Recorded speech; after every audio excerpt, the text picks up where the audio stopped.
2월 27일 오늘의 말씀은 누가복음 7장 18절에서 35절입니다.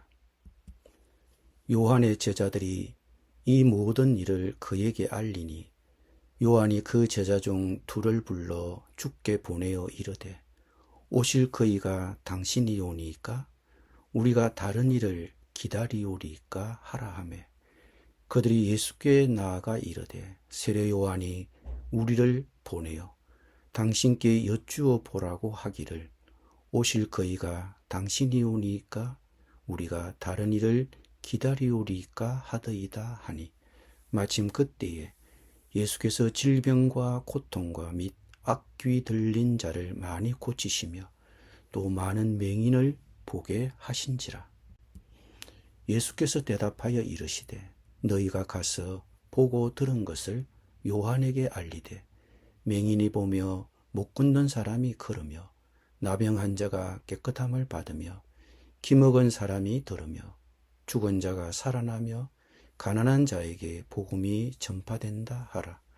누구든지 나로 말미암아 실족하지 아니하는 자는 복이 있도다 하시니라. 요한이 보낸 자가 떠난 후에 예수께서 무리에게 요한에 대하여 말씀하시되 너희가 무엇을 보려고 광야에 나갔더냐? 바람에 흔들리는 갈대냐? 그러면 너희가 무엇을 보려고 나갔더냐? 부드러운 옷 입은 사람이냐? 보라, 화려한 옷을 입고 사치하게 지내는 자는 왕궁에 있느니라. 그러면 너희가 무엇을 보려고 나갔더냐? 선지자냐? 옳다. 내가 너희에게 이르노니 선지자보다도 훌륭한 자니라. 기록된 바 보라 내가 내 사자를 네 앞에 보내노니 그가 네 앞에서 네 길을 준비하리라 한 것이 이 사람에 대한 말씀이라. 내가 너희에게 말하노니 여자가 낳은 자 중에 요한보다 큰 자가 없도다. 그러나 하나님의 나라에서는 극히 작은 자라도 그보다 크니라 하시니 모든 백성과 세리들은 이미 요한의 세례를 받은지라. 이 말씀을 듣고 하나님을 의롭다 하되 바리새인과 율법 교사들은 그의 세례를 받지 아니하므로 그들 자신을 위한 하나님의 뜻을 저버리니라. 또 이르시되 이 세대의 사람을 무엇으로 비유할까? 무엇과 같은가? 비유하건대 아이들이 장터에 앉아 서로 불러 이르되 우리가 너희를 위하여 피리를 불어도 너희가 춤추지 않고 우리가 곡하여도 너희가 울지 아니하였다 함과 같도다. 세례 요한이 와서 떡도 먹지 아니하며 포도주도 마시지 아니하며 너희 말이 귀신이 들렸다 하더니 인자는 와서 먹고 마시매 너희 말이 보라 먹기를 탐하고 포도주를 즐기는 사람이요 세리와 죄인의 친구로다 하니 지혜는 자기의 모든 자녀로 인하여 옳다함을 얻느니라. 아멘.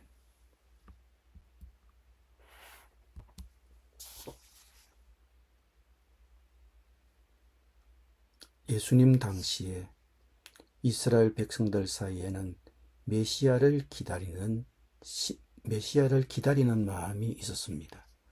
당시 이스라엘의 정치적 상황은 BC 1세기경 유다가 헬라 제국의 식민 통치에서 벗어나 다시 로마의 식민 통치하에 들어가므로 정치적, 종교적으로 암울한 침체에 빠지게 되었습니다. 이때 유대인들 사이에는 종말론적 메시아를 기대하는 사상이 크게 무르익게 되었습니다. 당시 대부분의 유대인들은 이스라엘이 적국 로마 제국의 압제에서 벗어나 정치적으로 해방을 가져다 줄 지도자로서의 메시아를 기다리게 되었습니다. 그리고 소수의 경건한 유대인들도 구약 성경에서 예언된 메시아가 오셔서 악인을 심판하시고 자기 백성들을 구원하실 것을 기대하고 있었습니다. 이런 유대인들 중에 세례 요한도 예외는 아니었습니다. 세례 요한은 요단강에서 예수님이 하나님의 아들이신 것을 사람들에게 증거했던 인물입니다. 메시아이신 예수님이 세상의 악한 세력을 무너뜨리시고 이 세상을 심판하실 것을 기대했습니다. 그래서 사람들에게 회개와 심판을 선포했습니다. 그런데 자신이 메시아라고 생각하는 예수님이 오셨지만 상황은 여전히 변하지 않았습니다. 요한은 당시 헤롯 대왕의 부정을 비판한 죄로 감옥에 갇혀 있었습니다. 예수님이 오셨지만 세상은 변하지 않았습니다. 로마 제국도 망하지 않았고 이 세상은 심판받지도 않았습니다. 예수님이 오셨어도 이 세상은 별 차이가 없었습니다. 요한의 생각에 혼란이 왔습니다. 과연 예수님이 하나님이 보내주신다고 예언하셨던 그 메시아가 맞는가? 아니면 자신이 잘못 생각했는가? 예수님의 정체성에 대하여 의심이 생겼습니다. 그래서 자신의 제자들을 예수님께 보내어 공개적인 질문을 했습니다. 선생님, 오실 그분이십니까? 그렇지 않으면 우리가 다른 분을 기다려야 합니까? 예수님은 구약 성경의 말씀을 인용하셔서 요한의 질문에 답하셨습니다. 메시아가 오시면 소경이 보고 안진뱅이가 걷고 나병 환자가 깨끗해지고 기먹은 사람이 듣고 죽은 사람이 살아나고 가난한 자에게 복음이 전파된다고 하지 않았느냐. 심판도 있지만 심판 아래 놓여 있는 사람을 구원하는 것도 사람들을 죄에서 돌이키시는 일도 메시아가 해야 될 사역이다. 그렇게 요한에게 답변해 주셨습니다. 즉 자신이 메시아이심을 요한에게 깨우쳐 주신 것입니다. 요한이 보낸 제자들을 돌려보내신 후에 예수님은 주위의 무리들에게 세례 요한에 대하여 말씀하셨습니다. 요한의 사역, 그가 전한 메시지, 그가 백성들에게 베푼 회개의 세례에 대하여 말씀하신 다음 예수님은 당시 백성들이 세례 요한의 가르침이나 자신의 가르침에 대하여 어떤 반응을 하고 있는지를 설명하시고 도전하셨습니다. 당시 요한이 베푼 회개의 세례를 받은 사람들은 하나님을 찬미했지만 당시 율법에 정통하다는 종교인들은 요한의 세례를 달가워하지 않았고 그 결과 하나님의 뜻을 저버리는 결과가 되었습니다. 그러면서 한 가지 이야기로 그 당시 사람들의 반응을 비유했습니다. 그 당시 아이들이 하는 놀이 중에 결혼식 놀이와 장례식 놀이가 있었습니다. 먼저 어떤 아이가 결혼식 놀이를 하자고 하고 피리를 불었는데 흥을 내지 않고 춤추지 않는 아이들이 있었습니다. 그래서 다른 아이들이 그럼 장례식 놀이나 하자고 했지만 반응이 역시 없었습니다. 이 놀이를 해도 흥미가 없고 저 놀이를 해도 흥미가 없습니다. 예수님의 비유와 마찬가지로 백성들 중에 일부 사람들, 특히 바리새인과 서기관들은 요한의 설교에도 예수님의 가르침에도 반응을 보이지 않았습니다. 비판만 했습니다. 세례 요한은 사람들에게 철저히 회개와 금식을 강조하니 그가 미쳤다고 비난합니다. 거기에 비해 예수님은 죄인이든 세리든 누구든지 자리를 같이 하고 음식을 먹으니 아무나 가리지 않고 만난다고 비난했습니다. 세례 요한도 마음에 들지 않고 예수님도 마음에 들지 않아 했습니다.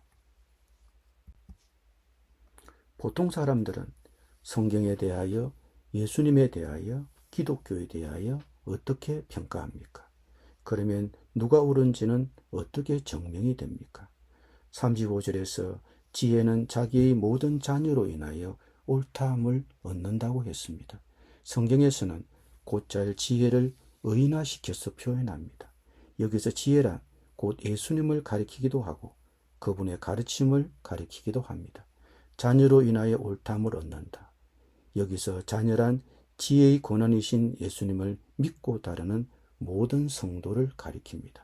그리고 옳다함을 얻는다는 말은 바르게 선포되다, 옳음이 밝혀지다는 뜻을 갖습니다. 즉 예수님과 그분의 가르침이 사람들에 의해 곡해되고 비난을 받으며 세례 요한과 같은 하나님의 일꾼이 핍박을 당한다고 할지라도 예수님의 가르침은 그 가르침대로 살려는 신실한 성도들에 의해 세계만방에 전거되고 결국은 옳다고 인정받게 된다는 것입니다.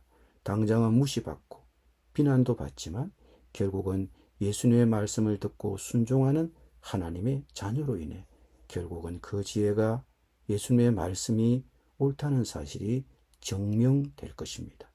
그분의 말씀을 지키는 성도로 인해 예수님의 말씀대로 살려고 노력하는 성도의 책임이 바로 여기에 있는 것입니다.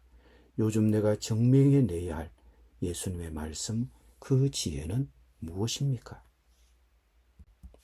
기도드립니다. 주님, 주님의 말씀대로 살려고 힘쓰겠습니다. 우리의 순종을 통해 예수님의 말씀이 주변에 증거되게 하여 주옵소서.